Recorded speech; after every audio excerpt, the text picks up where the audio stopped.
Hola, ¿qué haces? Hola, y aquí estoy preparando una exposición sobre los primeros gritos de libertad en Paraguay. Y vos sabés que en este libro por fin encontré que mucho antes de 1811 ya hubo alguien que gritó libertad. Claro, el primer grito de libertad en América se escuchó en el Paraguay y fue en 1544. Hija, ¿y quién fue el que gritó? ¿El tatarabuelo del doctor Francia? Es una larga historia. Si me acompañas, podemos compartirla con todos los que nos están viendo. ¿Vamos? Vamos.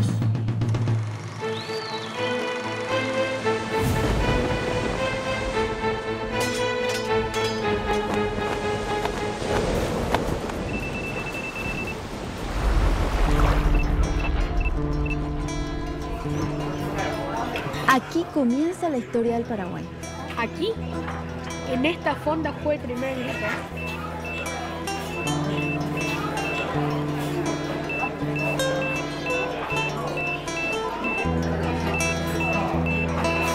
No, estamos en la España del año 1535. ¿Vosotros qué vais a beber? No sabemos todavía. Para mí un vaso de agua, señora. Que no soy señora, soy la María Pepa. Y aquí el agua es para que la beban los bueyes, de modo que vosotros bebéis vino. Y vosotros, gañanes, sabéis si pagáis, que aquí ni las mujeres ni el vino son gratis. Uy, qué carácter.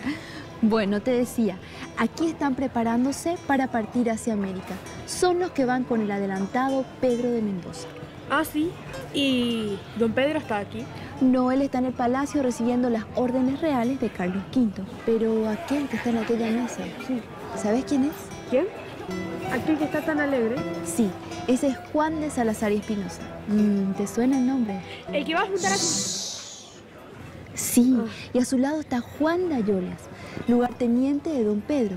Y el otro que está ahí de mirada tan profunda acaba de vender todos sus bienes por 600 ducados para emprender esta aventura. Se llama Domingo Martínez de Irala. Domingo Martínez de... claro. Así que aquí empieza la historia.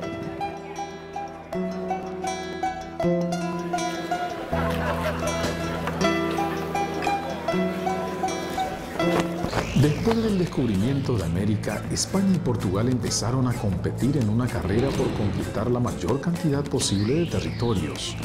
El oro y la plata que llegaban de las Indias Occidentales eran la garantía para que se armaran importantes expediciones donde no se escatimaban recursos humanos y materiales, y los más respetados e influyentes caballeros eran distinguidos como líderes de aquellas grandes expediciones.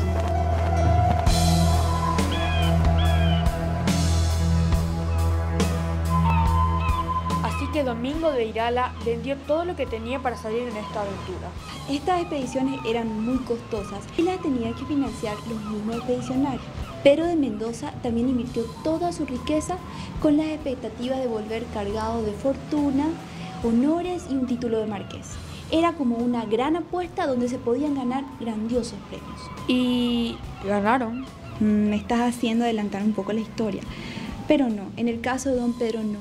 Él va a volver enfermo de sífilis y va a morir sin tener ninguna ganancia de América. Del puerto de Sanlúcar de Barrameda partió el primer adelantado Pedro de Mendoza, con 14 navíos y unos 2.200 hombres. La conquista de México en 1521 y del Perú en 1534 justificaban aquella aparatosa inversión.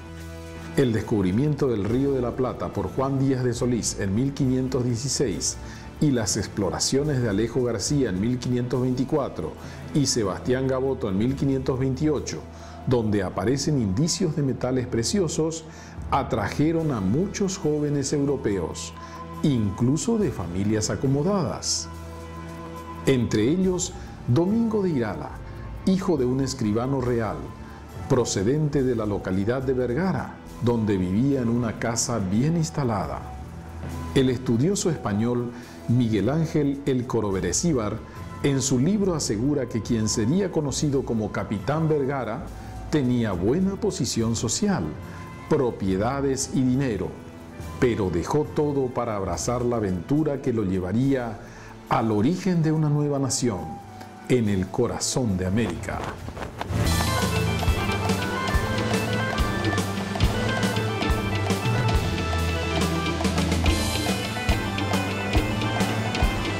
¡Soy el rey de los mares! ¡Hacia el Paraguay! ¡Vamos a América! ¡Vamos! ¿Sabías que en esta expedición española también viaja un intrépido alemán? ¿Quién? No me digas que es intrépido alemán. No, no es ese intrépido alemán. Entonces... Un poco es ese alemán que te estás imaginando. Ah, ya sé, ya sé. No, no sabes nada. No es ninguno de los alemanes que te imaginas. Este es intrépido porque es aventurero. Y también porque en estos viajes se va a convertir en un gran escritor. Uno de los primeros cronistas del Río de la Plata. Se llama Ulrico Smith.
Alonso Cabrera, precisamos de vuestros servicios. Debéis partir a América de inmediato.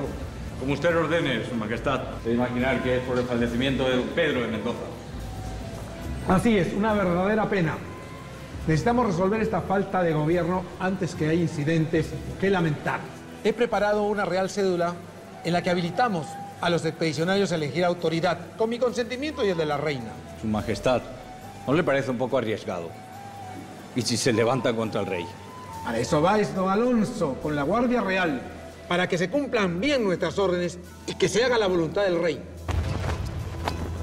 Al morir el adelantado Pedro de Mendoza, la conducción de la conquista queda a cargo de Juan de Ayolas. Pero al internarse en el Chaco buscando un camino hacia el Perú, Ayolas deja al mando a Domingo de Irala.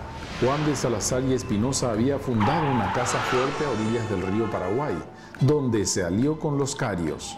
Ante la desaparición de Ayolas, Irala toma el mando y se establece en Asunción, convirtiendo lo que Salazar había fundado en una ciudad.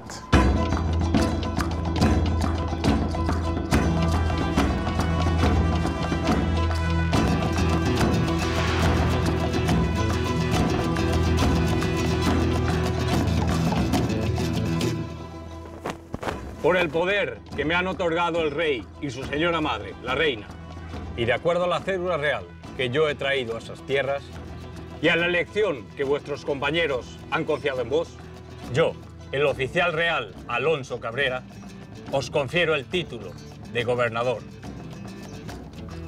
Dios salve a su majestad y a la reina su madre.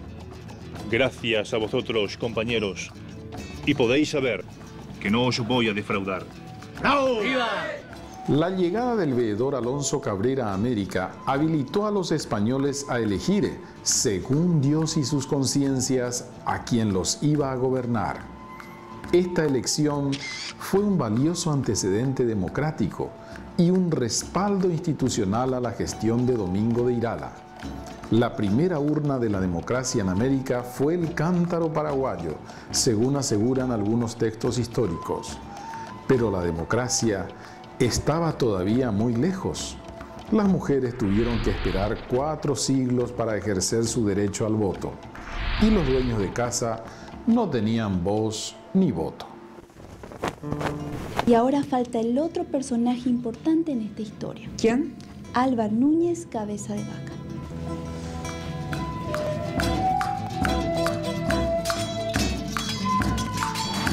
Quizás uno de los motivos de la rivalidad entre Irala y Cabeza de Vaca pueda ser su origen regional. Irala era de Vergara, que hoy en día forma parte del territorio vasco. Cabeza de Vaca era de Sevilla, hoy en la Comunidad Autónoma de Andalucía. El primer grito de libertad en América fue una trifulca entre vizcaínos y andaluces. Pero, ¿quién era Cabeza de Vaca? Unos años antes, en 1528, había sido uno de los 4 sobrevivientes de la expedición de Pánfilo de Narváez en Norteamérica. Como narra en su obra autobiográfica Naufragios, con 2 españoles más y el esclavo africano Estebanico, el hidalgo andaluz tuvo que apelar a todo su ingenio para mantenerse con vida.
Qui diceris Paracritum altissimi donum Dei.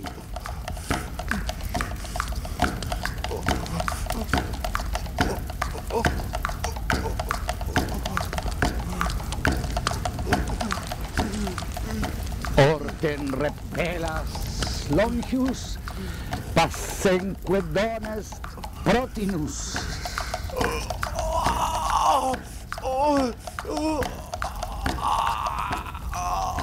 Deo Patri sit gloria et Filio, quia mortuis surrexit, ac Paraclito in saeculorum saecula. Amen.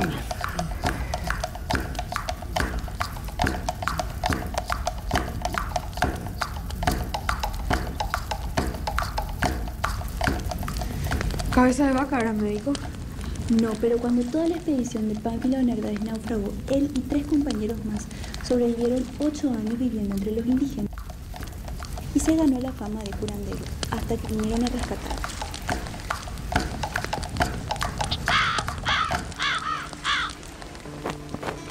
La travesía de Cabeza de Vaca en Norteamérica es citada en muchísimos textos y en la película Cabeza de Vaca del cineasta mexicano Nicolás Echevarría. Su compañero Estebanico también es mencionado en La leyenda del tesoro perdido 2 de John Turteltaub, atribuyéndole el descubrimiento de una maravillosa ciudad de oro. El historiador español Juan Francisco Maura, en su obra El gran burlador de América, considera que Cabeza de Vaca, al retornar a España en 1536, realizó una fuerte campaña de automitificación, lo que hoy llamaríamos autobombo. En Naufragios, Cabeza de Vaca se declara protector de los indios, sintonizando las ideas que recorrían Europa luego de las denuncias de religiosos, como Bartolomé de las Casas, que convenció a Carlos V para promulgar las leyes nuevas, prohibiendo la esclavitud de los habitantes primigenios de América y poniéndolos bajo protección directa de la corona.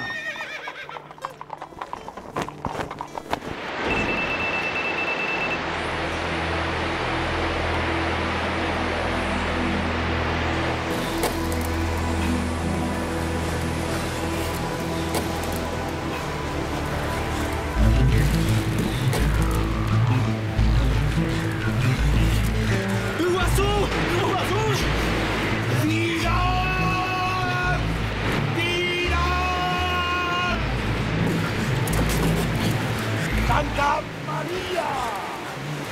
Pero Hernández, no... ¡Mande, don Alba!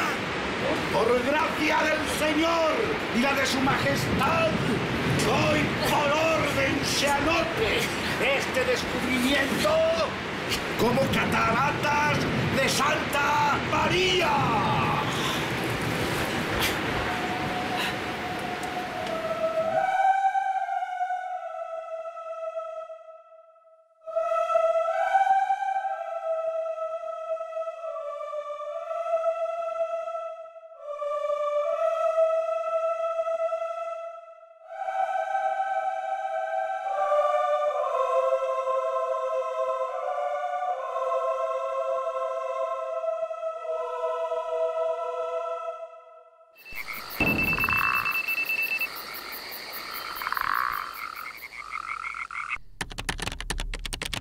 Entonces fue Álvar Núñez Cabeza de Vaca quien descubrió las cataratas de Iguazú. Así es. Pero, ¿logró llegar a Asunción como segundo adelantado del Río de la Plata? Sí, Tangi, llegó, pero no fue precisamente bienvenido. Caballeros, ¿qué traición es esta que hacéis contra vuestro adelantado? No es traición. Somos servidores de su majestad, a cuyo servicio conviene que vuesa merced sea preso y vaya a dar cuentas al Real Consejo de sus delitos y tiranías. Antes moriré hecho pedazos que permitir tamaña traición. ¡Ríndase, bellaco! ¡Nunca! ¡Hombres! ¡Ríndase, don Álvaro! ¡Le atravieso el corazón!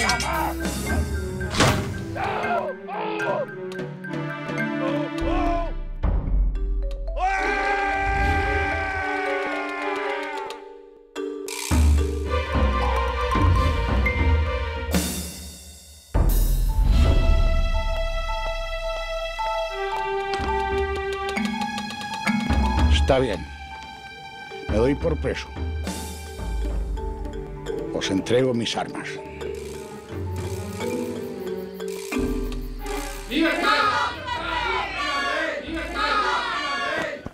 Cabeza de Vaca fue apartado del poder y luego de casi un año de prisión fue enviado a España. Salazar, convencido de que el ex adelantado lo había nombrado sucesor, intentó enfrentar a Irala y también fue apresado y deportado. El veedor Alonso Cabrera, unos años después, se vio envuelto en un tenebroso crimen pasional. Mató a su esposa. Historiadores porteños lo culpan a él y a Irala de la despoblación de Buenos Aires. Y los que hasta hoy reniegan de nuestros orígenes consideran que Irala se equivocó al promover el mestizaje. El vizcaíno, como le decían, subrayando su procedencia, era casi un extranjero en España, donde desde joven tuvo que aprender a hablar en su lengua natural y también el castellano. Tal vez por eso, también toleró en su propia familia y en la incipiente comunidad paraguaya ese idioma que resistió tercamente la fuerza de la conquista, el guaraní. ¿Es cierto que enviaron a Cabeza de Vaca a España en un barco bautizado Comuneros? No, parece que es una leyenda urbana. Para el rey eso sería un insulto, pero los enfrentamientos no terminaron en América. Juan de Salazar, elegido sucesor por Cabeza de Vaca, quiso levantarse contra Irala y también fue deportado. ¿Siguieron las peleas? Incluso en el teatro. ¿Qué teatro? El primer debate político fue con obras teatrales, en lo que se llamaban autos sacramentales y se representaban en la iglesia. Un sacerdote montó una obra en contra de Cabeza de Vaca y un tiempo después otro hizo una farsa en contra de Irala. Las peleas continuaron. ¿Y quién ganó al final? Bueno, Irala gobernó el Paraguay, fue apartado de su cargo un tiempo, pero luego lo retomó hasta su muerte en 1556. ¿Y Cabeza de Vaca? Fue juzgado por el Consejo de India, pero unos años después recuperó todos sus honores. Entonces, ¿quién tenía la razón? ¿Cómo podemos saberlo? Pasaron 500 años. Lo único que sabemos es que con Irala vinieron muchas cosas. El mestizaje, la adopción de la lengua guaraní, pero con Cabeza de Vaca en el poder, nuestra historia probablemente hubiese sido muy diferente.